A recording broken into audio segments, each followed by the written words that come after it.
Okay, welcome. This is James Possible. This is tip number 4 for 2021, Foundation of Wealth for 2021, Part 1, Wealth-Wise Wisdom. So the foundation of wealth, and this is very important. We are taught that investing, which ultimately ends up being trading, buying stocks and equities, and quite often those instruments also end up being options or oh gosh, I just went blank. Derivatives. Yeah. So we go from to worse. And has to do with where we are today. A huge topic, which I'll talk about over time, over the course of the year. So I'm going to talk about the foundation. So quickly, what I want to do is I want to go to a topic. Let's see, there. I want to show this picture here. The wealth stool, or the three-legged stool. And this is an idea that was big once upon a time, and they've even revised it to current standards. So it's still in play. There's still this mindset around it. And when we think about a three-legged stool, if you've ever sat on a stool or even a four-legged stool, you understand that once legs become weak or loose, the stool no longer is stable, right? And then once a leg is broken away, the stool is virtually unusable. And this is not something we want to have happen in our foundation of wealth. Because our foundation of wealth is the thing that's going to keep us financially safe. Okay?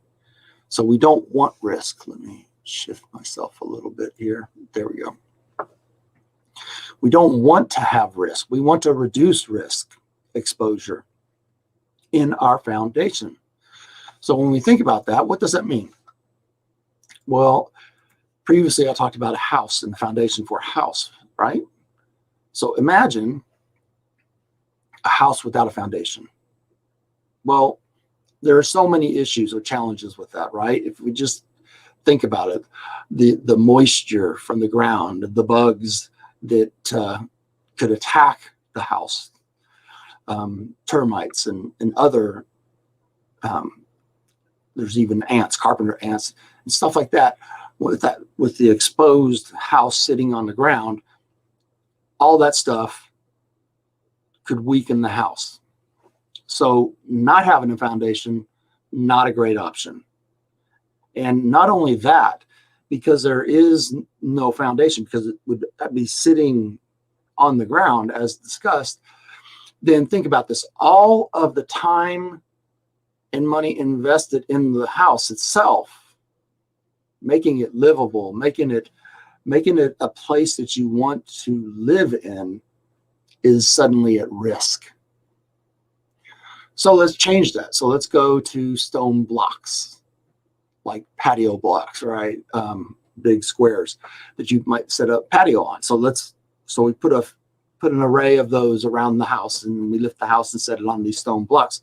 Well, guess what? We're still not too much better. The house doesn't have direct exposure to the ground, the moisture and stuff. However, these blocks can shift a lot, which will shift the house, which puts the inside of the house at risk, right? So with every shift, there could be a crack, windows don't work, doors don't work, windows break, those kind of things. And anybody that's lived in an older house understands how a house can shift, right? Then we go to stone or brick foundations. So they're better than the ground, they're better than stone blocks, but they still can shift, like the mortar can break down. And they can shift a little more easy. And then you, not only that, but with a stone and brick foundation, you can't shift it up. You can't, there's no way to stabilize it. So then we go to what we do today, these cement walls with reinforced metal, right? So that's the type of foundation we want to have when it comes to wealth. So instead of having this older model of the three-legged leg and wealth, what we're going to do is I'm going to turn that, I'm going to take that stool, I'm going to turn it over, okay? And I'm going to remove those three legs, because those three legs typically would have been something like pension, or in today's world, the 401k, plus Social Security, plus savings. Okay, so we know that pensions have failed. Many pensions have been under attack since 2007, 2008 crisis. Many pensions have been lost as a result of that. And there's still a lot of pressure on pensions. So 401k, not much better, especially given the climate today in the equities markets. Despite the rising Dow Jones and all of those things, there's still a huge amount of risk in the market. So that's one leg. The other leg that was talked about was the Social Security. Now, what we know about the Social Security is there is a faction of political people who do not want to preserve Social Security. So that's at risk. And then the third leg is savings. So what's the challenge with savings? Well, bank legislation has been changed around to a point where it actually works in favor of banks. Even though it's your money going into the banks, by the time the banks get a hold of your deposits, because of the way they're doing things, it's not really your money anymore. And so there is great risk there. These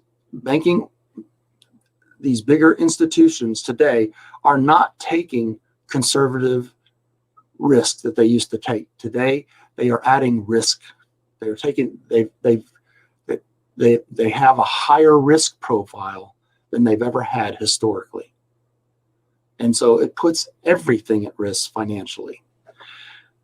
And on top of that, and that's just assuming that you were successful in putting money aside, right? So you were successful in putting money into the bank. The other side of the coin is, what are we taught constantly? Consumerism, right? So we're taught to spend our money. In fact, there's systems in place that go beyond this discussion today that they create and reinforce the habit of spending money, even to the point that you don't have any money.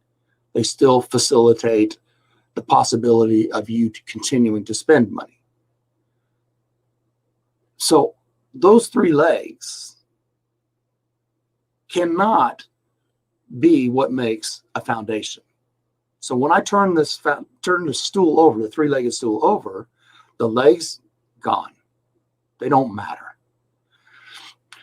So now we just have this foundation of wealth. And what's our target? What's our goal with this wealth foundation? Well, our goal is stability. Okay? Because we're talking about stability, that means lower risk. What are we taught today? It's all too common said. If you want to make a lot of money, you have to take a lot of risk. Well, I'm calling BS on that. That's not how it works. That doesn't serve you or I. It serves Wall Street. When we approach investments and trading and those kind of things with that kind of attitude, that kind of mentality that says, I need more risk so I can make more money, we are actually playing into the hands of Wall Street. So in other words, we're rewarding them for behaving in a way that isn't actually taking care of our money. So we want to reduce risk. Now, the most important thing your foundation does is it preserves spending power. So, you pull some money out of your wallet and you think about this dollar today, what it can buy, and then you think about 10 years from now, 20 years from now, you want to be able, if you're going to save this dollar, right? If you're going to save this dollar, you want to be able 20 years from now for that, you want the dollar to have the same spending power. You want to be able to acquire the same level of service and product that you can today. Well, there are ways to do that. So you just have to understand that, right? So preserving spending power is huge. Without stability, though, and without reducing risk, even if you do manage to get to this part, you're still going to be challenging your spending power. So all three of those work together: stability, lower risk, and then spending power preservation, right? I think that's it. I will be talking, we'll definitely be talking more about the Wealth Foundation and the different pieces of it. But today, I just wanted to break it down that a Wealth Foundation serves those three things, purposes. One, it's stability. Two, it has lower risk. The lower the risk, the better. And I'm serious. And then three, it preserves your spending power. Because here's the thing. When your foundation is paramount. It comes before you going out there and then taking a higher risk bet with like equities and stocks or options or something like that, right? Because if you don't have this stability in your wealth foundation, then you're actually putting your wealth foundation at risk. That's not what you want to do. Your wealth foundation is about preserving the quality of life that you have today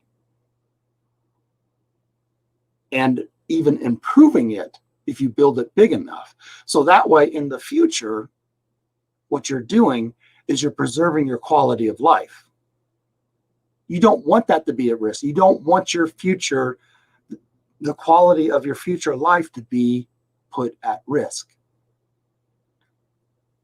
And that's what a wealth foundation does.